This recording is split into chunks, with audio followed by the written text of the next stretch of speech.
नमस्कार, big and exclusive में आपका स्वागत है। मेरा नाम है विवेक श्रीवास्तव।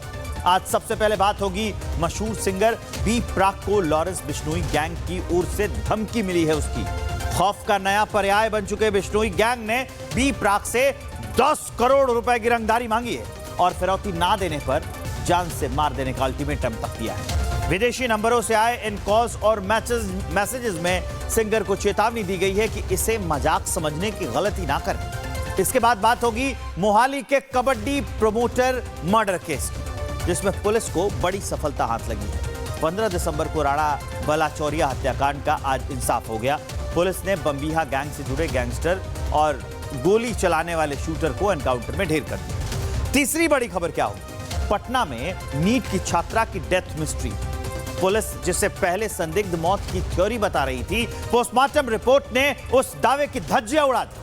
रिपोर्ट में यौन हिंसा के संकेतों ने सनसनी फैला दी है और इस पर बिहार में माहौल गरमाया हुआ है। तो इन बड़ी खबरों की बात करेंगे। चलिए शुरुआत करते हैं एक बड़ी अपडेट के साथ, ब्रेकिंग न्यूज के साथ। एक हफ्ते में 10 करोड़ रुपए दे दे, नहीं तो बहुत बड़ा नुकसान कर देंगे। सिंगर बी प्राक को जान से मारने की यह धमकी मिली है। धमकी देने वाले गैंगस्टर ने खुद का नाम आरजू बिश्नोई बताया है। सिंगर दिलनूर को यह धमकी भरा कॉल आया था।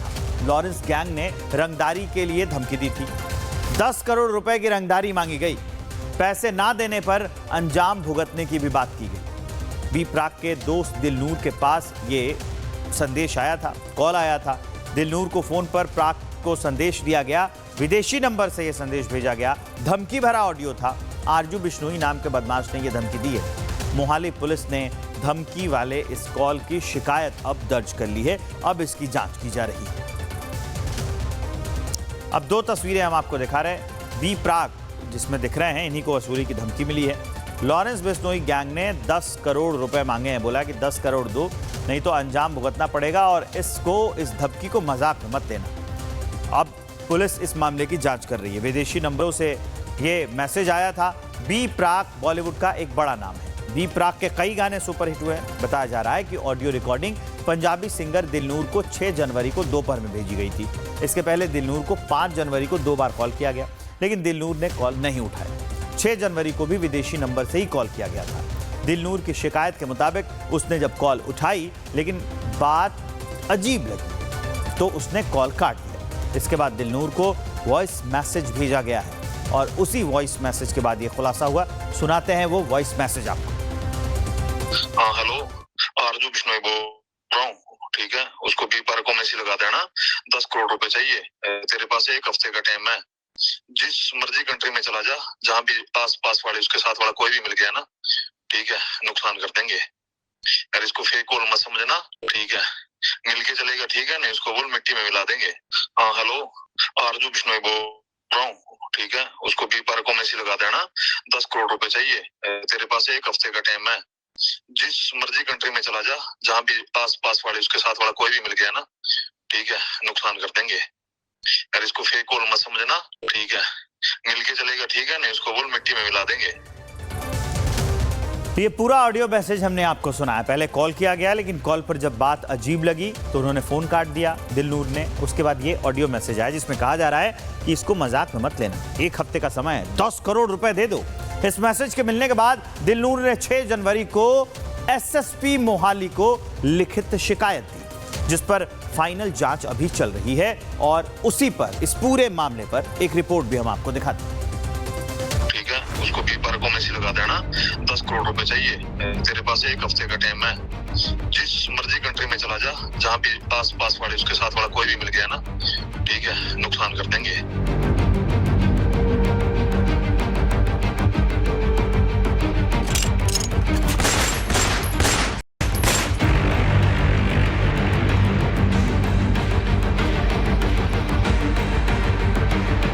अभी अभी आपने जो आवाज सुनी वो लॉरेंस बिश्नोई गैंग के सदस्य आरजू बिश्नोई की है, जिसने 6 जनवरी को पंजाबी सिंगर दिलनूर को फोन कर 10 करोड़ की फिरौती मांगी है। धीरे धीरे आपको पूरा मामला बताएंगे। इससे पहले आप ये पूरा ऑडियो सुनिए। हाँ हेलो, आरजू बिश्नोई बोल रहा हूँ। ठीक है, उसको बी प्राक को मैसेज लगा देना। 10 करोड़ रुपए चाहिए। तेरे पास 1 हफ्ते का टाइम है। जिस मर्जी कंट्री में चला जा, जहाँ भी आस पास वाले उसके साथ वाला कोई भी मिल गया ना, ठीक है, नुकसान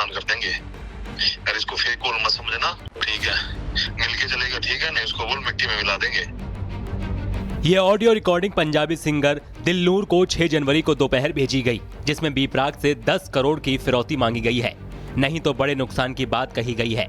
पूरी खबर जानने से पहले आपको ये बताते चलते हैं कि बी प्राक कौन है। बॉलीवुड के जाने माने सिंगर, मन भरिया गाने से डेब्यू किया, तेरी मिट्टी गाने से पहचान मिली और 2021 में बेस्ट प्लेबैक सिंगर का अवार्ड जीता। बता दें कि इससे पहले दिलनूर को 5 जनवरी को 2 बार कॉल किया गया, लेकिन दिलनूर ने कॉल नहीं उठाया। 6 जनवरी को भी विदेशी नंबर से दिलनूर को कॉल किया गया, लेकिन जब उसने कॉल उठाई तो बात अजीब लगी तो उसने फोन काट दिया, जिसके बाद दिलनूर को यह धमकी भरा वॉइस मैसेज भेजा गया। इस धमकी भरे मैसेज के मिलने के बाद सिंगर दिलनूर ने 6 जनवरी को ही मोहाली एसएसपी को लिखित शिकायत दी थी, जिसकी जांच अब पंजाब पुलिस कर रही है। जानकारी के मुताबिक कॉल करने वाला शख्स लॉरेंस बिश्नोई गैंग से जुड़ा बताया जा रहा है, जिसका नाम आरजू बिश्नोई है और फिलहाल वो विदेश में छिपकर बैठा है। इससे पहले भी लॉरेंस गैंग का नाम लेकर कई सिंगर्स को धमकियां मिल चुकी हैं या उन पर हमले हो चुके हैं। चन्नी नतन, अक्टूबर 2025 कनाडा में हमला हुआ, घर पर फायरिंग। एपी ढिल्लो, सितंबर 2024 कनाडा के घर पर फायरिंग हुई। और गिप्पी ग्रेवाल, नवंबर 2023 कनाडा में घर पर फायरिंग हुई। बता दें कि नए साल की शुरुआत में ही लॉरेंस गैंग ने दिल्ली के रोहिणी में एक कारोबारी के घर के बाहर 25 राउंड फायरिंग की थी। हालांकि दिल्ली पुलिस ने वारदात में शामिल बदमाशों को एनकाउंटर के बाद गिरफ्तार कर लिया था। बता दें कि लॉरेंस गैंग उस वक्त चर्चा में आया था जब उसने अभिनेता सलमान खान को जान से मारने की धमकी दी थी, जिसके बाद से सरकार ने उन्हें Z+ कैटेगरी की सुरक्षा दी।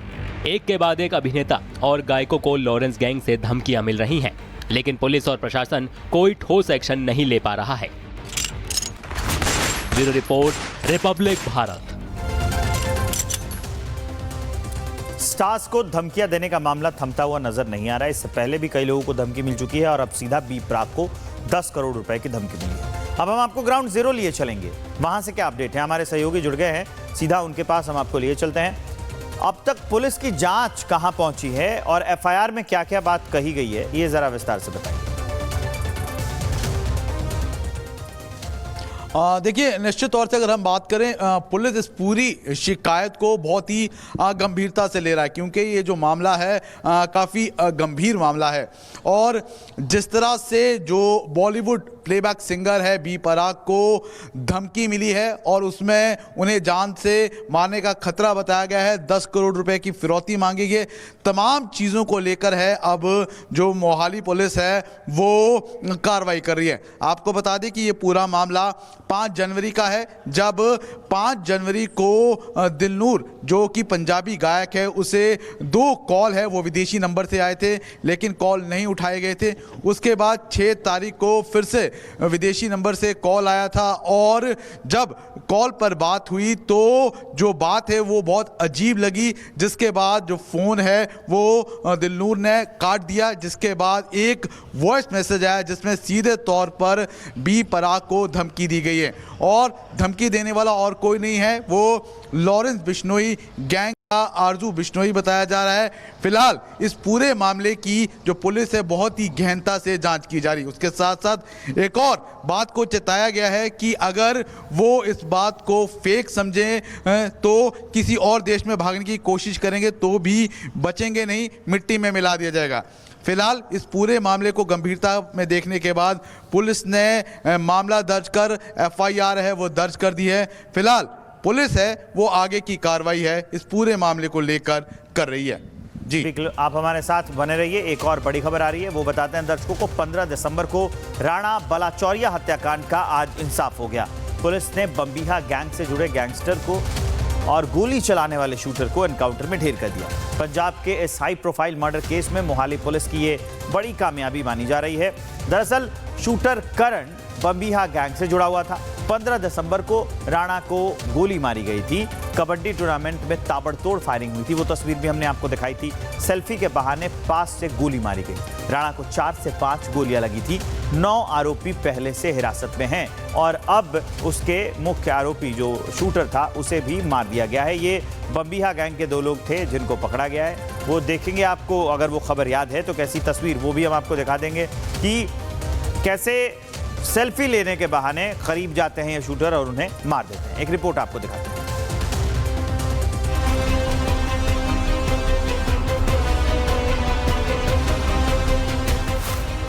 राणा बलाचौरिया हत्याकांड का शूटर ढेर, गुनाह का हिसाब, गोली से जवाब। पंजाब के चर्चित कबड्डी प्रमोटर राणा बलाचौरिया हत्याकांड में मोहाली पुलिस को बड़ी कामयाबी मिली है। इस सनसनीखेज मर्डर केस के मुख्य शूटर और बमबिहा गैंग से जुड़े गैंगस्टर करण को पुलिस ने एनकाउंटर में ढेर कर दिया। ये वही करण है जिस पर राणा बलाचौरिया को बेहद करीब से गोलियां मारने का आरोप था। दरअसल ये वही मामला है जिसने 15 दिसंबर 2025 को पूरे पंजाब को दहला दिया था। कैसे हुई राणा बलाचौरिया की मौत? मोहाली के सोहाना में कबड्डी मैच के दौरान फायरिंग हुई। बोलेरो सवार हमलावरों ने टूर्नामेंट स्थल पर गोलियां चलाई। हमलावर सेल्फी लेने के बहाने बलाचौरिया के पास आए और फायरिंग की। कबड्डी प्रमोटर राणा बलाचौरिया के सिर में गोली लगी। बमबिहा गैंग ने जिम्मेदारी ली, मूसेवाला हत्याकांड का बदला बताया। राणा बलाचौरिया की शादी 10 दिन पहले ही हुई थी। हत्या के बाद पुलिस ने ताबड़तोड़ कार्रवाई शुरू की। करीब 9 लोगों को हिरासत में लिया गया। तकनीकी निगरानी बढ़ाई गई और गैंगस्टर नेटवर्क का खुलासा हुआ। खुफिया इनपुट के आधार पर पुलिस को करण की लोकेशन खरड़ इलाके में मिली। जैसे ही पुलिस ने उसे घेरने की कोशिश की, करण ने फायरिंग शुरू कर दी। हालांकि जवाबी कार्रवाई में उसकी मौत पर ही मौत हो गई। कबड्डी के मैदान में चली गोलियों ने पंजाब को हिला दिया था, लेकिन अब उसी गोली का जवाब कानून ने गोली से दे दिया है। Bureau report, Republic Bharat. और अब आपको सीधे लिए चलते हैं। बीजेपी की प्रेस कॉन्फ्रेंस हो रही है। संबित पात्रा अपना पक्ष रख रहे हैं। बैठेगा। और मैं बंगाल से भी कहना चाहता हूं, अगर चैन से सोना है तो जाग जाओ। चैन से सोना है तो हम सबको जागना होगा। अगर हिंदुस्तान को एक रखना होगा तो हमें एक होना होगा। एक हैं तो सेफ हैं। अगर एक हैं तब हम इस लड़ाई को लड़ पाएंगे। एफआईआर हुआ बीडीओ के ऑफिस के ऊपर हमले का, मगर एमएलए का नाम उस एफआईआर में प्रस्तुत नहीं था। क्यों नहीं था ममता बनर्जी? किसको बचाना चाहती हैं आप? मरीरुल इस्लाम ने कहा था, मैं कोई एसआईआर वैसआईआर को नहीं मानता हूं। आप कौन है नहीं मानने वाले? यह भारत का संविधान है। This is the constitutional authority of India which is conducting the SIR. You as an MLA cannot say that मैं SIR वैसआईआर को नहीं मानता। SIR के खिलाफ आप आक्रमण करें और आपके खिलाफ FIR भी नहीं हो। केवल फर्क का नहीं, बुधवार के दिन चकुलिया का बीडीओ का ऑफिस जो कि उत्तर दिनाजपुर में आता है, और आप जानते हैं चाहे मुर्शिदाबाद जिला हो चाहे उत्तर दिनाजपुर जिला हो, वहां किस प्रकार से 2011 से 2019 के बीच जनसंख्या परिवर्तन हुआ है, किस प्रकार घुसपैठियों के कारण कहां 70% तो कहीं 50% से अधिक पॉपुलेशन, मुस्लिम पॉपुलेशन की वृद्धि हुई है। यह कोई ऑर्गेनिक वृद्धि नहीं है, यह वृद्धि घुसपैठियों के लिए हुई है। रोहिंग्यान और बांग्लादेशियों की घुसपैठिए से यह आर्टिफिशियल वृद्धि हुई है। उसी उत्तर दिनाजपुर के चकुलिया के बीडीओ के ऑफिस पे सुबह 9:30 बजे 300 लोगों का आक्रमण होता है। 20 लाख की प्रॉपर्टी जला दी जाती है, उसे ध्वस्त कर दिया जाता है। अभी मुर्शिदाबाद में वायलेंस चल रहा है। NH-12 को रोक दिया गया है। सारी रेल सर्विस ठप पड़ी हुई है। क्या भारत का हिस्सा नहीं है? क्या लोग NH-12 पे चल नहीं सकते? ट्रेन जलाई जा रही है तो ममता बनर्जी उसे जस्टिफाई कर रही है। वो कह रही है ये नाराजगी है माइनॉरिटीज की। अभिषेक बनर्जी से पूछा जाता है तो वो कहते हैं नाम कटेगा तो प्रोटेस्ट तो होगा ही। और इतना ही नहीं, आप सब हमारे बंधु हैं। You are the fourth pillar of democracy. If we are a pillar of democracy as the legislature, you are one of the pillars of democracy to uphold the democracy of this country. आपके एक साथी सोमा मैती जो cover करने गई थी इस हिंसा को, उनके ऊपर जिस प्रकार से हमला किया गया है, नृशंसता के साथ with the brutality that she has been attacked, she is hospitalized. 24 घंटा उनका लोकल न्यूज है, उसकी पत्रकार है सोमा मैती। मैं भर्त्सना करता हूं भारतीय जनता पार्टी की तरफ से, किसी पत्रकार के ऊपर अगर इस प्रकार का हमला होता है तो कोई चुप नहीं बैठना चाहिए। मैं आज सभी न्यूज चैनल से कहता हूं, in solidarity we should stand with Soma. She may belong to any news channel, but if a reporter is attacked, today it is she, tomorrow it may be we. इसलिए एक साथ एकजुट होकर अपने फेटर्निटी के साथ खड़े होने का समय मीडिया के लिए भी आ गया है। 150 जादवपुर विधानसभा एक महत्वपूर्ण विधानसभा है, संख्या उसकी 150 है। 150 जादवपुर विधानसभा में बूथ संख्या 110 में जो बीएलओ थे, एक ईमानदार ऑफिसर थे, उनका नाम अशोक दास है, श्री अशोक दास। ईमानदार बीएलओ अधिकारी। क्या गुनाह किया था उन्होंने? गुनाह इतना किया था, संविधान के प्रावधानों के अनुसार जो काम उन्हें भारत सरकार ने सौंपा, जो काम उन्हें बतौर बीएलओ के सौंपा गया, निष्ठता से, कर्मठता से उस काम को वो पूर्ण कर रहे थे, संपूर्ण कर रहे थे। बदले में क्या मिला? बदले में धमकाया गया। मैं नाम ले रहा हूं, वार्ड नंबर 109 के टीएमसी कार्यकर्ता अनन्या बनर्जी और राजू विश्वास ने उन्हें धमकाया कि अगर एक भी घुसपैठिया का नाम कटा, एक भी किसी का नाम कटा, कागज नहीं हो तो नहीं हो, मगर नाम कटा तो तुम, तुम्हारा छोटा सा बच्चा और तुम्हारी पत्नी तक को छोड़ा नहीं जाएगा। जब बार बार धमकियां मिली तो इस व्यक्ति ने, यह है अशोक दास, इस व्यक्ति ने आत्महत्या कर ली। मैं अभी वीडियो देख रहा था, सुन रहा था, अभी एक फोन कॉल उसकी पत्नी, अशोक दास जी की पत्नी रोकर किसी को कह रही है कि पंखे पे लटक कर मेरे पति की मृत्यु हो गई, उन्होंने सुसाइड कर लिया है, अब मैं क्या करूं? मैं एफआईआर कर रही हूं टीएमसी के विरोध। उन्होंने एफआईआर किया है टीएमसी के विरोध में। और जो करुणा थी उस बहन की आवाज में, आज उस करुणा का सौगंध है कि हमें बदला लेना है लोकतांत्रिक तरीके से। ये जो बंग भंग के लिए प्रयास कर रही है ममता बनर्जी, ये जो मारने, सोनार बांग्ला कहा जाता था, सोनार बांग्ला, आज के रक्ताक्त बांग्ला, भयर बांग्ला, खून हो रहा है बंगाल में, राजनीतिक खून, यह हत्या है। केवल इतना ही नहीं, फेक आईडी, आइडेंटिफिकेशन के लिए फेक आईडी रैकेट चल रहा है। 10,000 से 10 लाख तक आप भारतीय नागरिक बनने के लिए ममता बनर्जी ने दुकान खोला है। रोहिंग्यान भारतीय बन सकता है, बांग्लादेशी भारतीय बन सकता है, और टीएमसी के एजेंसियों ने दुकान खोला हुआ है। तभी तो ईडी ने जब रेड किया तो दौड़ के खुद ममता बनर्जी जाती है। कभी तो बीजेपी अपने प्रेस कॉन्फ्रेंस में गंभीर आरोप लगा रही थी टीएमसी पर, ममता बनर्जी पर।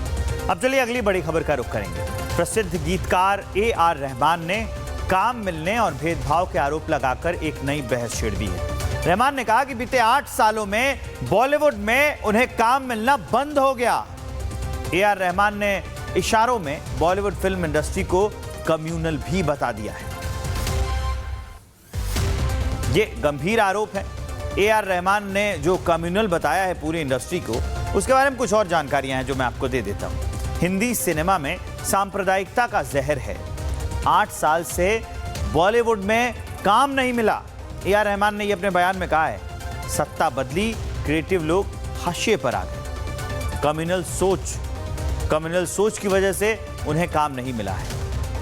AR रहमान के दावों पर अब रिएक्शन भी आने लगे हैं। सियासत शुरू हो गई है। संगीत में भेदभाव करना गलत है, अखिलेश यादव ये कह रहे हैं। फिल्म इंडस्ट्री पर रहमान के आरोप गलत हैं, विनोद बंसल ये कह रहे हैं। अब अखिलेश यादव और विनोद बंसल हो गया ये।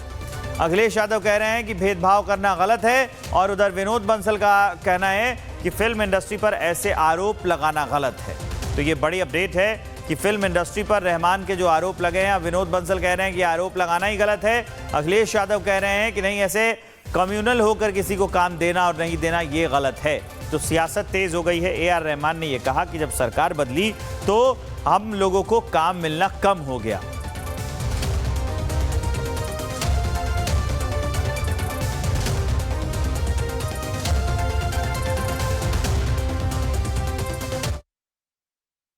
मैंने सुना नहीं उन्हें, लेकिन मुझे खुशी है इस बात की कि मैं AR रहमान का बहुत बड़ा फैन रहा हूं और उनके गाने रिलीज होने से पहले ही टॉप चार्ट पे रहते थे।